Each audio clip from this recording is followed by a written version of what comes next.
இன்றைக்கி நான் உங்களுக்கு ரொம்ப அதிசயமான, அபூர்வமான, ரொம்ப வருஷத்துக்கு ஒரு தடவை நடக்கிற ஒரு நிகழ்வை தாங்க நான் காட்ட போகிறேன். கொஞ்ச நாளாகவே ரீல்ஸ்லையும் ஷார்ட்ஸ்லையும் நம்ம பார்த்துருப்போம். பிளானட்ஸ் எல்லாம் ஒரே நேர்கோட்டில் அலைன் ஆகுதுனும், அது நம்ம நேக்கட் ஐஸில் பார்க்கலான்னும், அதுக்கு ஸ்பெசிஃபிக்காக எந்த ஒரு டெலஸ்கோப்பும் தேவையில்லை அப்படின்னு சொல்லி பார்த்துருப்போம்.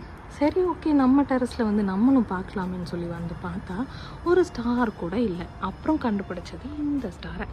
இதை ஜூம் பண்ணி பார்த்தா இதுக்கு மேலே நம்ம ஃபோனில் ஜூமும் இல்லை. இது ஒரு பிளானட்டுன்னு நினைக்கிறேன். மற்ற பிளானட்ஸ் எல்லாம் எங்கே இருக்குதுன்னு நான் எப்படி போய் தேடி கண்டுபிடிப்பேன்? இந்த கத்தார் ஸ்கையில் ஸ்டார்ஸ் இருக்கிறதே பெரிய அபூர்வங்க. க்ளவுட்ஸுமே வின்டரில் தான் இருக்கும். அப்படி இருக்கும்போது இதில் போய் நான் எங்கே பிளானட்டை கண்டுபிடிக்கிறது? என்ன மாதிரி யாரெல்லாம் பிளானட்ஸ் பார்க்க பல்ப் வாங்குவீங்கன்னு கமெண்ட் பண்ணுங்கள். அப்படியே நம்மளோட வீடியோவுக்கு ஒரு லைக் பண்ணிடுங்க.